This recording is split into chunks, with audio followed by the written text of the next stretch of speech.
मतलब नींद आए उनको अच्छी। आप लोग को एक तो मैं कुछ कहता हूं, आप लोग कुछ समझते हैं। 2-3 मिनट आपके बीच में इस कार्यक्रम को वाइंड अप करने का है। कुछ चीजें रह गई, 1-2 चीजें रह गई हैं। ये युवाओं ने बहुत अच्छा सुना है, आप सबने बहुत अच्छा सुना है। कुछ लोग जाते जाते रुक गए हैं कि क्या पता क्या कह जाए जो रह गया है। 4 अच्छी पंक्तियां आपके दरबार में रखता हूं, गुरुजी स्वीकार करिएगा। कुछ अच्छी पंक्तियां मेरे भी हिस्से में आ गई। जानी बैरागी ने हनुमंत थप्पा का जिक्र किया। हमारे कुनबे के कुछ बड़े कवियों ने कहा कि चमत्कारिक घटना हुई साहब। 7 दिन तक बर्फ के नीचे दबा रहा हनुमंत थप्पा। 8वें दिन जब निकाला गया तो सीना धड़क रहा था, सांसें चल रही थी। ये चमत्कार सिर्फ हिंदुस्तान में संभव है। मैंने कहा मैं इसको चमत्कार मानता ही नहीं, रोजमर्रा की घटना है, आम घटना। अगर हिंदुस्तान में हुई तो मैं चमत्कार कतई नहीं मानता। बोले सिद्ध करो। मां सरस्वती ने आशीर्वाद दिया और मैंने सिद्ध करके बताया।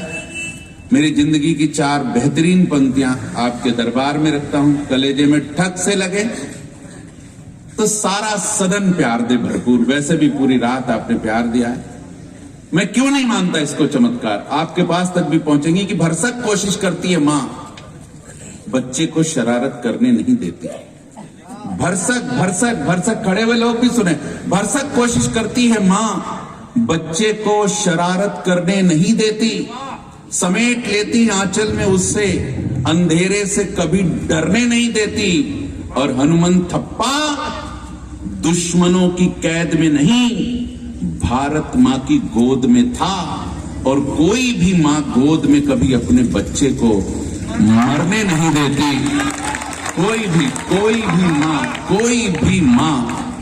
भी मां गोद में अपने बच्चे को कभी मरने नहीं देती। बहुत अच्छा सुना, बहुत प्यार दिया, सम्मान दिया। घर पे सम्मान मिलता तो काहे के लिए भटकते फिरते। घर पे नहीं मिलता, कोई सीरियसली नहीं लेते, कोई सीरियसली नहीं लेता। बच्चे सीरियसली नहीं लेते, पत्नी सीरियसली नहीं लेती। सिंधी आदमी, पत्नी ने पूछ लिया कविता कैसे लिख लेती। अरे मैंने कहा उसमें दिमाग लगता है। बोले इसीलिए पूछ रहे हैं। बच्चा बड़ा है, 10वीं में पढ़ता है। पिछले साल फेल हो गया था, इस बार फिर फेल हो गया। कि मैंने उसको डांटा, मैंने कहा आसपास के वातावरण को कुछ देख, सीख। डेनियल साहब की लड़की को देख, 97% नंबर। वर्मा जी की लड़की को देख, 98% नंबर। बच्चे ने फौरन पलट के जवाब दिया, उन्हीं दोनों को देखने के चक्कर में 2 साल से फेल हो रहा हूं। और समस्या ये नहीं है, टेंशन इस बात का नहीं है। टेंशन है मेरा दूसरे नंबर का बेटा, क्लास 4 में पढ़ता है, 8 साल की मासूम उम्र। स्कूल से लौटा तो कभी प्रसन्न न दिखा, निराश उदास हताश हमेशा। एक दिन स्कूल से लौटा, चमत्कार हुआ। नाच रहा, गा रहा, कूद रहा, डीजे बजा के नाच रहा। मैंने कहा हुआ क्या, पहली बार स्कूल से लौट के इतना प्रसन्न। वो बोला पापा कुछ मत पूछो, स्कूल में जो नई मैडम आई है इतनी क्यूट और ब्यूटीफुल। 8 साल का लड़का अपने बाप को बता रहा, लगा कि सूखे कुएं में कूद पड़ूं। बोला पापा इतनी क्यूट और ब्यूटीफुल की लगता है पढ़ाती रहे। 40 मिनट का पीरियड तो ऐसा लगता है 5 मिनट में खत्म हो गया। मैंने कान पकड़ के उसको डांटा। मैंने कहा नालायक, यही संस्कार है। जो मैडम तुझे पढ़ाती है, शिक्षा का दान देती, तुझे ज्ञान देती, हमेशा उसको अपनी माँ समझना चाहिए। बच्चे ने पलट के जवाब दिया, पापा आप हरदम अपने जुगाड़ में रहते हो। असली टेंशन ये है, बच्चे पैदा होने बंद हो गए साहब, डायरेक्ट बाप पैदा होने लग गए। असली टेंशन ये है। अपन को चीन पाकिस्तान ने उतना नुकसान नहीं पहुंचाया जितना टेलीविजन से गुजरने वाली इन वेब सीरीज वगैरह ने नुकसान पहुंचाया।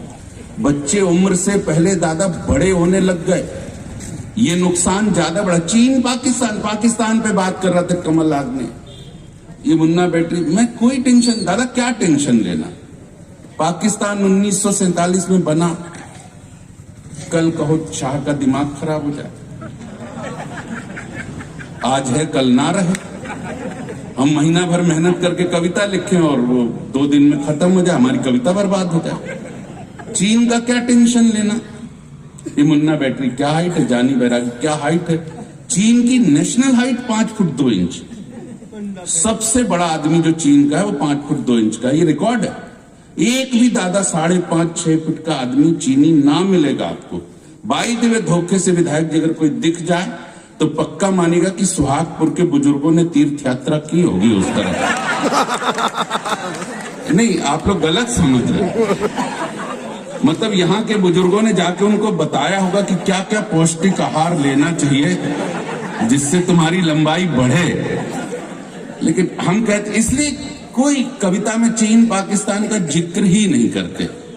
आप लोग बढ़िया आदमी, कवि सम्मेलन आपने हंसना चाहिए, ठहाके लगाना चाहिए, मस्ती। हम लोग तो क्या, हमने कहा नहीं, कोई इज्जत ही नहीं मिलती। बड़े बेटे को डांटा, मैंने कहा नालायक, दिन भर खेलते रहते, कभी पढ़ा लिखा करो। तुम्हारी उम्र में लाल बहादुर शास्त्री तैर के 3-3 नदियां तैर करके पार करके पढ़ने जाया करते थे। तुम्हारी उम्र में डॉक्टर राजेंद्र प्रसाद को 3-3 गोल्ड मेडल मिल गए थे। बच्चे ने पलट के जवाब दिया, पापा तुम्हारी उम्र में भगत सिंह फांसी पे चढ़ गए थे। तुम क्या खड़े खड़े यहाँ टाइम खराब कर रहे हो। कुछ नहीं साहब, कोई सीरियसली नहीं लेता, बेइज्जती होती रहती, इसलिए इधर उधर भटकना पड़ता है साहब। कवि सम्मेलन कम थे कोरोना में, तो अपनी पत्नी को ही छेड़ा। मैंने कहा सुन, कल रात सुंदर पड़ोसन मेरे सपने में आई थी। उसने फौरन जवाब दिया, बोले अकेली आई होगी। मैंने कहा तुमको कैसे पता? बोले पड़ोसी मेरे में आया था। जवाब मिल जाता है तुरंत। लेकिन जब कोई ऐसी रात अच्छे श्रोताओं के बीच में गुजरती तो बहुत अच्छा लगता है। एक कविता मैं भी सुना देता हूँ। मैं कविता सुना देता हूँ। जानी बहुत बढ़िया कवि हैं और उन्होंने मुझे बुलाया। वो कविता जिसने मुझे, अशोक सुंदरानी, ये बंद